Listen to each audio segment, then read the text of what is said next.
नमस्कार दोस्तों, स्वागत है आपका हमारे चैनल पर।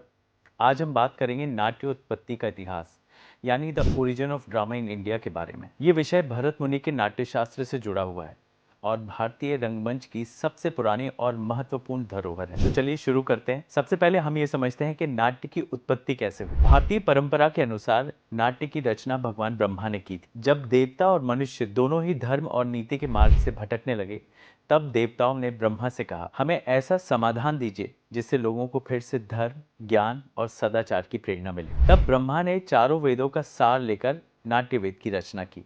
उन्होंने चारों वेदों से निम्नलिखित तत्व लिए, जैसे कि ऋग्वेद से पाठ यानी कि संवाद या वाणी, सामवेद से ब्रह्मा जी ने लिया संगीत, गीत, यजुर्वेद से अभिनय या फिर हम उसे आंगिक अभिनय भी कह सकते हैं, अथर्ववेद से रस, भावनाएं ली गई।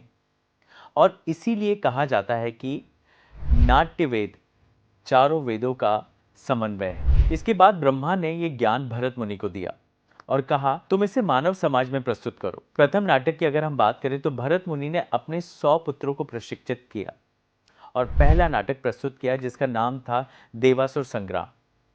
ये नाटक देवताओं और असुरों के युद्ध पर आधारित था। इसे इंद्रध्वज महोत्सव के अवसर पर प्रस्तुत किया गया। जब असुरों ने देखा कि नाटक में उनकी हार दिखाई जा रही है तो वे क्रोधित होकर मंच को बाधित करने लगे। तब ब्रह्मा ने कहा कि नाटक का उद्देश्य किसी की निंदा नहीं बल्कि लोक कल्याण है। इस कारण नाटक के आरंभ में रक्षोग्रह पूजा की परंपरा शुरू की गई। तो चलिए अब समझते हैं नाट्य का उद्देश्य। भरत मुनि ने कहा, नाट्यम भिन्न रूपम लोकेस्मिन नाट्यम भासते, अर्थात नाटक समाज का दर्पण है। चलिए अब समझते हैं नाट्य के प्रमुख उद्देश्य क्या हैं। समाज को धर्म, नीति और सदाचार की शिक्षा देना, जन सामान्य का स्वास्थ्य, मनोरंजन करना, समाज में सुधार और जागरूकता का संदेश देना। इस प्रकार नाटक केवल अभिनय नहीं बल्कि जीवन का अनुकरण है। भरत मुनि के अनुसार नाटक के 5 प्रमुख अंग जो हैं उसमें सबसे पहला है नाट्य, ड्रामा जिसे हम कहते हैं, या फिर कहानी या कथाकार। दूसरा है गीत, म्यूजिक, गाने और स्वर। तीसरा वाद्य मतलब कि इंस्ट्रूमेंट्स या वाद्य यंत्र। चौथा है नृत्य जिसे हम डांस कहते हैं, शारीरिक अभिव्यक्ति। पांचवा है रस यानी कि इमोशंस, भावनाएं या भावनाओं की अनुभूति।